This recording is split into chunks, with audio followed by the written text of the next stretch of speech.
Hello, my lovely 8th graders. I miss you guys. I decided to post my PowerPoints with my voice over them, so it's just like we're in class and you can listen to me talk and you can hopefully learn something more from this than just copying the notes out of the paper. But again, I can't force you to listen to these. It's just a little more exciting and a way to still stay in touch with you, and you can still hear my boring voice. Just kidding, I'm not boring. So I'm going to start just from the beginning because I think we barely got into the PowerPoint. You guys had an assignment. It was a paper that was kind of an introduction. Unfortunately, if you were gone, it's just a hot mess to get you to make it up. So we're just going to toss that out the door and start fresh right now. So we're going to talk about eating disorders and body image. I can go to the next slide. Okay. Objectives for you are understanding influences on teens related to body image and weight. And then we're going to define what fad diets are. You should have already found that in the article if you were in class when we did that. And we're going to talk about examples of fad diets, analyze why they don't work, and why they don't last, and why they're bad for you. Those are just standards. Alright, so body image is just simply the way you see and feel about your body. I still have the extra credit on Schoology. If you did it in quarter 3, I already have note that you finished it. I also posted it in quarter 4. Some of you have still been handing it in. I'll find something to add it to. But if you calculate your BMI, which is your body mass index, it's simply a measurement that allows you to assess your body size by taking your height and weight into account. It also obviously takes your age into account because you're at such a different time in your body and puberty and a lot of change, but it'll say based on how tall you are, you should only weigh so much. It shouldn't be something that you take to heart. It's something you should consider, but again, it's not 100% like, oh, if you're overweight, that means you're unhealthy. There are a lot of different factors that could lead to people being overweight. Again, you could have a lot of muscle, but you know the difference between your body and if you're sitting at home on the couch, like I am right now, or if you're eating cake and Oreos, or if you're out there being active and you're an athlete and you're gaining weight. And my cat is being annoying. Can you stop? Goodness gracious. So, you know if your BMI is overweight because it's fat or it's muscle. 1 in 5 children are considered overweight. That happens due to overeating, consuming too many empty calorie foods, especially your energy drinks, your soda pop, things like that, things you do not need. And then we're not getting enough physical activity. Hopefully you had got that packet from Ms. Hines. We put it together. We're going to be on Zoom weekly, daily, doing physical activity so that, we can avoid being overweight. And then overweight is the leading cause to people getting type 2 diabetes. If you remember, we watched our Fed Up documentary, and it was never seen in children and adolescents, and now it is being seen in very young kids, which is just unheard of. But this obesity crisis in kids is getting way out of hand. So again, your height, age, gender, muscle mass, genetics, and the rate you grow are going to affects your BMI.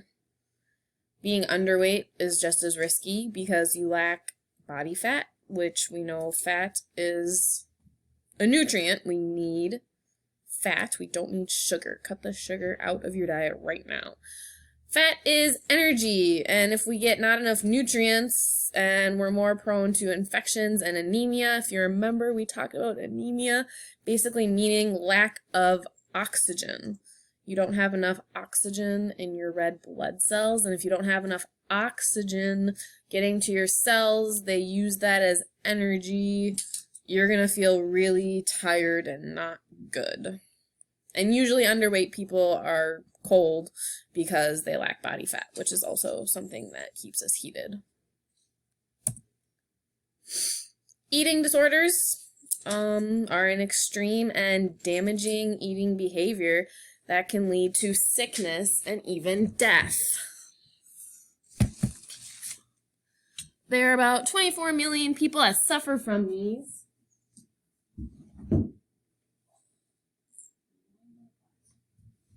Sorry, I had to confiscate a Lego from my cat. 24 million people suffer from these. Many of these people suffer from unrealistic and unhealthy body images. So if someone develops an eating disorder, it's most likely because they have this extreme idea that probably society or their friends or someone in their life has put upon them, thinking that they need to be stick skinny. Or maybe the opposite, and in some countries being big is beautiful, so they need to be really, really big, which we know is, again, unhealthy, but in some countries, big is beautiful, or breaking your feet is beautiful. So again, unrealistic and unhealthy body images. Again, it has more to do with your mental and emotional health problems, like people with depression and low self-esteem are more likely to suffer from eating disorders, and they're more dangerous for you as teenagers because your bodies are already changing so much and you could do permanent damage to how you grow and develop if you lack nutrients.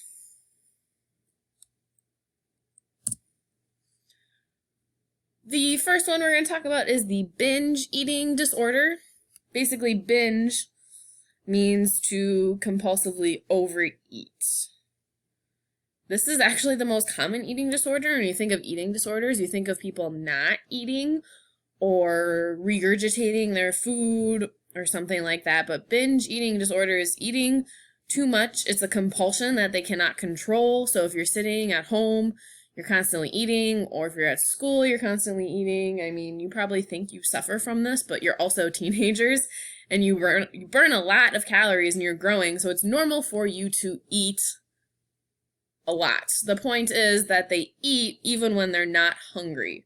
So they're just going to eat and eat and eat because they have that compulsion. If you remember talking about things like OCD and things that lead to compulsions that people can't control, like flipping the light switch an odd number of times, or organizing things from tallest to smallest. They literally cannot control this. They will eat when they're not even hungry. About 25 million Americans suffer from it. And they tend to eat alone so that others don't see how much they eat. Sometimes people are like, don't judge me. I eat a lot, but this person will eat and eat and eat, and they don't want people to realize just how much they are eating. These people are more likely to be obese, so they weigh more than 20% higher than what's appropriate for their height, age, and body frame. So if you did your body mass index, it would come up with obese, saying that you are really high up there. You're not just overweight, you're 20% higher in weight than what's appropriate for how tall you are and how old you are. So these people would be obviously rather large because they're eating, probably a lot of empty calorie foods. When people eat their feelings, you know, it happens to all of us. Every once in a while we just eat and consume everything in the pantry, but these people would be doing it all the time, even when they're not hungry.